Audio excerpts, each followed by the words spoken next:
kemakhlukan, kemanusiaan. Rasul itu seperti kita. Beliau menikah.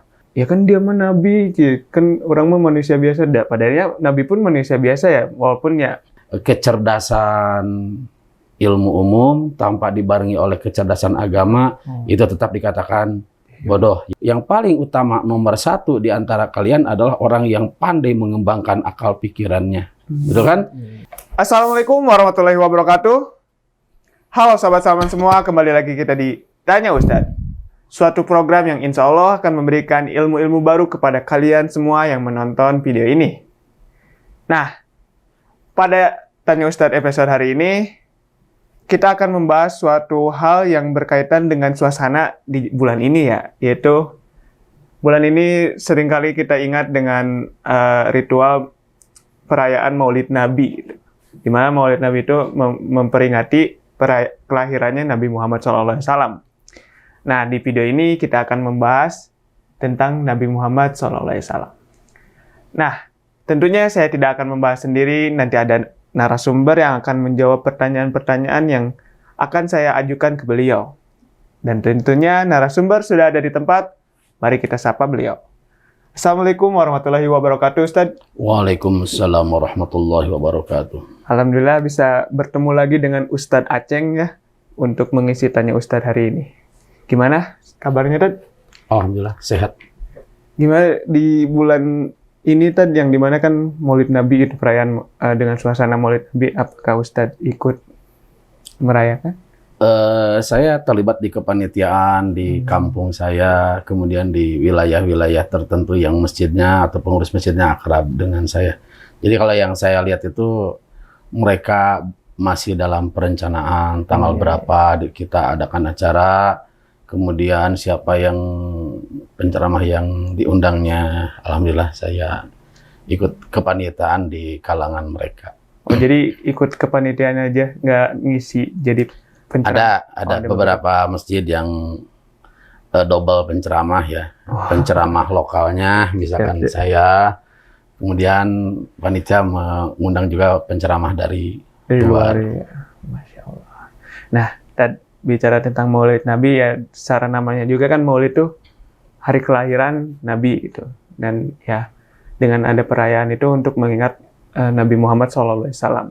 Nah, di video ini tuh gak bakal ngebahas tentang Maulidnya sih, lebih ke apa dampak pengaruh dari ya kelahiran Nabi Muhammad dan semacamnya. Mungkin langsung ke pertanyaannya ya, Tad. Nah, tadi udah bicara tentang kelahiran mungkin ya. Sebenarnya ada nggak sih hikmah dari kelahiran Nabi Muhammad SAW yang relevan gitu bagi anak muda generasi sekarang gitu? Yang relevan tentang dilahirkannya atau diutusnya Nabi Muhammad SAW ya, kita mengingat siapa hakikat Nabi dan apa perbedaannya dengan kita. Kalau kita buka di surat Al-Kahfi, Innama ana basyarum mithlukum yuha ilayya annama ilahukum ilahu wahid. Allah yang dibaca oleh Rasulullah, saya ini seperti kalian manusia biasa. Bedanya dengan kalian, saya menerima wahyu. Nah, dengan ini kita bisa memahami dari sisi kemakhlukan, kemanusiaan. Rasul itu seperti kita. Beliau menikah, beliau makan, minum, beliau buang air. Beliau kadang-kadang ada sedih, beliau kadang-kadang ada bahagia. Pembedanya, beliau ini diberikan wahyu oleh Allah. Jadi ada dua sisi manfaat yang kita pahami. Pertama, beliau ini adalah sebagai penyambung. Kita tahu tentang Allah. Kita tahu tentang ajaran Allah. Dan yang kedua, beliau pada dasarnya sebagai manusia biasa, kita sebagai manusia biasa, kita disuruh niru sebagai manusia biasa bagaimana sikap kita, akhlak kita, supaya dalam segala aspek kemanusiaan itu dicintai oleh Allah. Kita makan, Rasul makan, kita ikuti bagaimana makan Rasulullah, ya kan? Supaya bernilai ibadah. Kita terkadang kena musibah, Rasul punya kena musibah, Rasul sabar. Bagaimana kita mengikuti sabar. Nah, ini harus dicontoh oleh semua kalangan manusia dari berbagai usia, ya khususnya untuk kalangan muda. Ada keterangan dalam filosofi ulama tasawuf Man syabba 'ala dzalika syabba 'alaih. Jadi kalau di masa muda berperilaku seperti sesuatu baik atau jelek, maka di masa tua akan demikian. Nah, kalau kita di masa muda mencontoh kepribadian Rasulullah dari sisi akidah, dari sisi Islamiyahnya, dari sisi ihsaniyahnya, itu pasti ke bawah ke masa tua. Jadi penanaman karakter mengikuti adab tata krama apa yang dicontohkan oleh Rasulullah memang semestinya dari masa muda ya, supaya menjadi pendidikan yang berkarakter sampai ke masa tua, bahkan sampai ke sakaratul maut dan meninggal dunia. Nah, berarti nggak bisa ya, Tad? Mungkin saya sering kalau ngobrol sama teman-teman, ya kalau sambil ngobrol dan semacamnya, kalau kita ngambil teladan ke Nabi, ada aja gitu teman tuh yang kayak berargumen, ya kan dia mah Nabi, kan orang mah manusia biasa. Padahalnya Nabi pun manusia biasa ya, walaupun ya pembedanya beliau Diberikan wahyu. diberikan wahyu dan penyambung dari dari Allah Iya. Subhanahu wa taala. Iya. Nah, ini omongan-omongan pemuda yang jangan dihiraukan, jangan didengar lah ya. Soalnya ada kaidah fikih al aslu fi af'alin nabi sallallahu alaihi wasallam al iktida. Semua dari perbuatan Nabi itu harus kita contoh, kecuali yang memang perbuatan itu khusus untuk beliau seperti beristri lebih dari 4 atau dan sebagainya. Kemudian di ayat yang lain kan ada laqad kana lakum fi rasulillahi uswatun hasanah liman kana yarjullaha wal yaumal akhir wa dzakarallaha katsira. Nah, ini di dalam pribadi Rasulullah ada uswatun hasanah. Di dalam kamus, uswatun itu diartikan sesuatu keistimewaan yang dimiliki oleh seseorang dan orang lain harus mengikuti kepribadian yang punya keistimewaan itu. Dalam hal ini adalah Rasulullah. Justru ayat ini sepertinya berita, padahal hakikatnya adalah perintah kita harus mengikuti apa yang dicontohkan oleh Rasulullah. Kemudian yang saya pahami di sisi bahasa, di sini pakai uswatun hasanah. Jadi kalau dalam ilmu balaghah itu nakirah, umum. Oh. Jadi umum itu bisa diartikan apa saja yang dicontohkan oleh Rasulullah, ya kan? Pasti yang khususnya yang berkaitan dengan basyariah ya, kemanusiaan itu.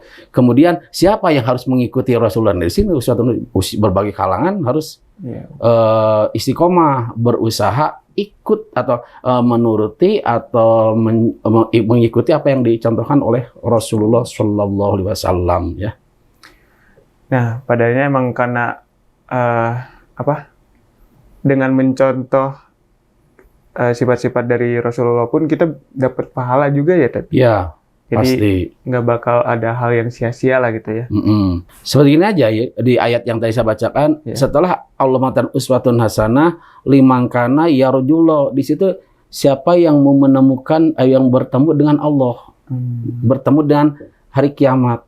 Tuh, itu berarti dengan kita mencontoh kepada amaliyah Rasulullah, jaminannya satu, kita akan bertemu dengan Allah dan itu kenikmatan yang sangat luar biasa. Kedua, kita bertemu dengan hari kiamat dalam keadaan tenang, tentrem, gitu kan? Ya. Ada orang yang akrab. Kalau kita ketemu di tempat ada orang yang akrab, ya ketika susah pasti ditolong. Ya, seperti itu ya. Masya Allah. Masya Allah. Nah, mungkin lanjut ke pertanyaan kedua ya, Tad ya. Ini ada, bagaimana kelahiran Nabi Muhammad SAW membawa perubahan dalam tatanan sosial dan spiritual masyarakat pada zamannya, dan apa relevansinya dengan kondisi kita sekarang gitu? Ya, oke. Kita tahu dalam sejarah sebelum Rasulullah SAW Muhammad diutus, Jazirah Arab ini secara akal mungkin pengetahuannya sudah maju, ya sudah maju. Bahkan saya baca di salah satu sejarah mereka sudah punya alat teknologi komunikasi antar rumah ke rumah. Mungkin kalau sekarang seperti telepon, itu berarti sudah maju. Tetapi kenapa dikatakan dalam sejarah jahiliyah tetap bodoh? Berarti kecerdasan ilmu umum tanpa dibarengi oleh kecerdasan agama itu tetap dikatakan bodoh ya. Nah, Rasulullah di situ tidak menghilangkan kemajuan zaman ketika itu. Ya betul kan? Tapi beliau memberikan cara-cara mensyukuri kenikmatan akal, mensyukuri kenikmatan kecerdasan, menggunakan kecerdasan untuk hal yang diridhoi oleh Allah. Sebelum Rasulullah dilahirkan ke dunia, pakaian sudah ada, pakaian dimanfaatkan untuk menutupi aurat, bukan? Bangunan sudah ada, bangunan silahkan dikembangkan untuk sesuatu yang orang merasa betah, beribadah. Minyak harum sudah ada, gitu kan? Silahkan minyak harum gunakan untuk sarana senang komunikasi atau senang mendekati orang sesama sedang sholat Jumat umpamanya, seperti itu. Jadi teknologi sudah semakin sudah maju. Nah, Rasulullah memberikan arahan supaya semua yang ada yang sudah diketemukan teknologi zaman itu semuanya diarahkan untuk mendekatkan diri kepada Allah Subhanahu wa taala. Ya, kita ada hadis kan, ketika kita mau menggunakan kendaraan, karena itu yang istilah yang memberikan ketenangan, ya gitu. Nah, kalau sekarang dipakai ya nggak jauh dari situ. Kita berkendaraan secara administrasi, surat-suratnya harus lengkap. Secara fisik jangan sampai menggunakan kendaraan yang mungkin bautnya kurang kuat, pertalitnya kurang, itu kan membahayakan diri. Jadi antara arahan Rasulullah di zaman dulu sampai zaman sekarang itu sungguh tidak berarti zaman sekarang kita tidak butuh apa yang diajarkan Rasulullah. Justru di zaman sekarang kita masih tetap harus, bahkan wajib menetapkan apa yang diarahkan oleh Rasulullah ketika zaman kemajuan dulu sampai zaman hari ini dan yang akan datang. Oh, padahal mungkin karena teknologi sudah maju, tapi mungkin penggunaannya masih digunakan untuk hal-hal buruk dan semacamnya. Dengan adanya Nabi, ya beliau mengajarkan bagaimana penggunaannya untuk mendekati Allah Subhanahu wa taala, berbuat baik ke sesama. Dan kalau misalnya bicara tentang kendaraan, mungkin dulu kan pakai unta dan semacamnya, gimana merawatnya gitu, adilnya gitu. Tetap aja seperti itu ya. Kalau diterapin di sekarang, mungkin kalau kita punya kendaraan ya harus dirawat gitu.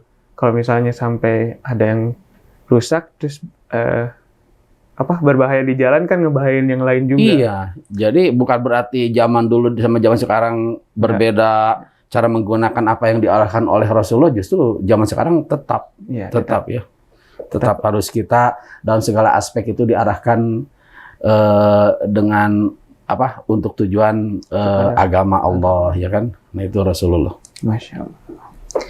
Oke, lanjut ke pertanyaan ketiga, Dad. Dalam konteks pengembangan diri dan spiritual, bagaimana kita bisa meneladani sifat-sifat mulia Nabi Muhammad SAW dalam kehidupan pribadi dan profesional? Saya lupa lagi ya mengenai riwayatnya. Kalau nggak salah ada hadis yang Rasul mengatakan kamu lebih tahu dalam urusan profesimu, duniamu. Ya, berarti di situ Rasulullah menghargai profesi seseorang, ya kan? Profesi seseorang. Tapi kalau demikian, itu hal profesi pribadi. Rasulullah tetap memberikan arahan-arahan tentang masalah agama, ya, sholat tidak tinggal, kalau mampu zakat dikeluarkan. Kemudian di zaman sekarang itu kan orang lebih cenderung kecerdasan, kepintaran, pengembangan diri dalam sisi kemampuan. Ini ada hadis Nabi dalam kitab ini, anna Nabiyya sallallahu alaihi wasallam arajahun nasi aqlan. Rasulullah itu paling cerdas di antara manusia. Wa afdaluhum ra'yan, dan yang terutama, yang paling utama nomor satu di antara kalian adalah orang yang pandai mengembangkan akal pikirannya. Betul kan? Jadi di zaman sekarang silahkan aja segala yang kita temukan itu dikembangkan, ya. Kita ada perintah haji, berarti haji otomatis juga diwajibkan kita membuat pesawat untuk bisa sampai ke tanah suci, ya. Nah itu, tapi yang jelas nilai-nilai kepribadian agama, sabar, tawakal, itu kan senang menolong orang lain, itu jangan sampai hilang, ya. Jangan sampai hilang. Berarti emang dari dulu pun ya sebagai tauladan yang baik juga, Rasulullah emang punya sifat yang cerdas dan sering menggunakan akalnya gitu. Yang dimana hal itu bisa diterapin sekarang ya untuk tujuan hal-hal baik tentunya ya tadi. Iya. Dimana kita itu juga mungkin jadi suatu dalil dimana kita harus terus belajar ya agar akal kita tuh terus berkembang. Iya, terus berkembang. Tapi dengan digaris bawahi pengembangan akal, otak, penemuan apa, kita tujukan satu untuk kemakmuran agama Allah. Nah, itu ya spiritualnya. Jadi kalau semua diarahkan kepada agama Allah, ketika kita gagal, insya Allah akan memberikan bantuan, ketenangan, ya. Nah itu. Jadi jangan diarahkan ketika kita mengkaji, menemukan sesuatu untuk hanya ke dunia. Nah, mungkin spiritualnya itu arahkan semua untuk mengembangkan agama Allah, ya. Pasti kalau dalam kaidah usul fikih kan ada seperti begini ya. Ma'alayatimul wajibu illa bihi bahwa wajibun. Suatu kewajiban tidak akan sempurna kalau tidak ditunjang oleh yang lain, maka yang lain itu menjadi wajib. Contoh, umat Islam diwajibkan menutup aurat. Tak mungkin bisa menutup aurat kalau tidak ada tekstil. Maka ilmu tentang perstektilan itu ya silahkan dikembangkan. Ya, tujuannya adalah untuk supaya orang bisa senang, bangga dengan menutupi aurat, gitu kan? Itu seperti itu mungkin. Masya Allah. Jadi pada akhirnya memang dari hal dasarnya yaitu akal yang baik gitu ya. Dari sana kita bisa kalau menjabarkannya, mengartikannya, ya untuk semua ilmu pun tentunya ilmu-ilmu yang baik, jangan ilmu hitam gitu. Ilmu-ilmu baik ya kita harus pelajari, tekuni dan diniatkan untuk mempermudah dan berbuat baik di agamanya Allah Subhanahu wa taala, itu agama Islam. Semua. Jadi ya seperti yang tadi mungkin Ustaz jelasin, kita kan harus ke tanah suci untuk ibadah. Nah, orang-orang mungkin seperti B.J. Habibie, beliau menggunakan akalnya, ilmunya untuk membuat suatu kapal gitu kan. Pesawat ya. Akhirnya kan bisa ke tanah suci. Orang bagaimana bisa melaksanakan ibadah haji dengan cepat, tenang, nyaman kalau tidak ada teknologi pesawat gitu ya. Kita bilangnya karena kita awamnya, ya mungkin pesawat kita nggak mungkin seperti berjalan, atau mungkin tidak pesawat, kapal laut. Ya kalau itu jadi memang seperti teknologi itu silahkan dikembangkan untuk zaman sekarang. Tapi ingat, semua diarahkan kepada apa yang dicita-citakan oleh Rasulullah, semua untuk bermuara kepada agama Allah, ya. Tapi walaupun sebenarnya bisa ya mungkin berenang, tapi capek. Maksudnya berenang ke tanah suci. Wah, itu secara akal tidak mungkin ya. Mungkin baru 10 meter sudah meninggal dunia. Jadi akhirnya bukan ke tanah suci, malah jadi ke tanah suci. Niat untuk meninggal dunia ya. Bunuh diri, naudzubillahi min dzalik. Masya Allah. Nah, begitu sahabat-sahabat semua, dari penjelasan tadi, padanya dengan kelahirannya Nabi Muhammad SAW tuh pastinya membawa dampak yang sangat banyak tentunya bagi kehidupan tatanan sosial di Arabnya sendiri dan di seluruh dunia pada akhirnya di zaman kita sekarang. Karena ya bagi kita yang menganut agama Islam gitu, tentunya kita harus mencontoh sifat-sifat teladan dari Nabi kita, yaitu Nabi Muhammad SAW. Nah, hal itu juga yang kita harus garis bawahi juga, Nabi Muhammad SAW itu ya manusia biasa juga gitu. Jadi hal itu yang mendasari bahwa kita tuh ya bisa melakukan apa yang dilakukan oleh Nabi kita, yaitu Nabi Muhammad SAW. Tapi mungkin ada beberapa hal yang jadi pengecualian gitu. Ya. Karena keistimewaan beliau dari Allah. Keistimewaan Nabi kita dari Allah Subhanahu wa taala. Untuk teman-teman semua, kita jadikan momen Maulid Nabi ini untuk lebih mendalami dan mengetahui tentang apa yang terjadi di agama kita dan apa sebenarnya sosok dari Nabi kita, yaitu Nabi Muhammad SAW. Kita harus terus mendalami, mempelajari dan memperbanyak wawasan kita tentang agama kita sendiri itu, agar kita juga bisa menumbuhkan akal kita dan bisa menjelaskan ke orang lain gitu. Dan nantinya itu menjadi hal baik dan insya Allah menjadi pahala juga ya kepada kita sendiri itu. Asalkan diniatkannya ya tentunya untuk Allah Subhanahu wa taala, jangan diniatkan biar terlihat keren atau biar ditaksir sama cewek dan semacamnya. Masya Allah. Nah, mungkin segitu sahabat-sahabat semua untuk Tanya Ustadz hari ini. Sebelum saya tutup, mungkin dari Ustadz ada pesan-pesan buat sobat-sobat semua. Untuk kaum muslimin, muslimat, terutama untuk kalangan muda, bulan ini kita sebut adalah bulan Maulid bulan dilahirkannya Nabi kita, Nabi Muhammad SAW. Di setiap bulan ini kita diingatkan untuk selalu membandingkan kepribadian kita dengan pribadi Rasulullah. Apabila di dalam diri kita ada yang tidak sesuai dengan ajaran yang diajarkan oleh Rasul kita, maka kita tinggalkan. Apabila ada yang baik sesuai dengan ajaran Rasul Nabi kita, kita lanjutkan. Untuk kalangan muda, seperti yang saya tadi sampaikan, membiasakan dalam sesuatu hal itu akan menjadi ciri kebiasaan kita di masa tua. Di masa muda kita senantiasa berusaha mengikuti sunnah-sunnah Rasul.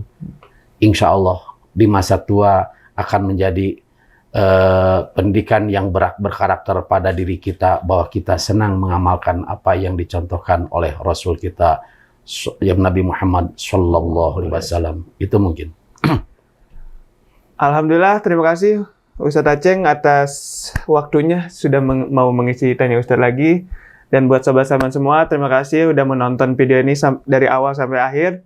Semoga banyak hikmah yang bisa diambil dan bisa diamalkan oleh teman-teman semua. Mohon maaf jika banyak salah kata. Wassalamualaikum warahmatullahi wabarakatuh. Waalaikumsalam.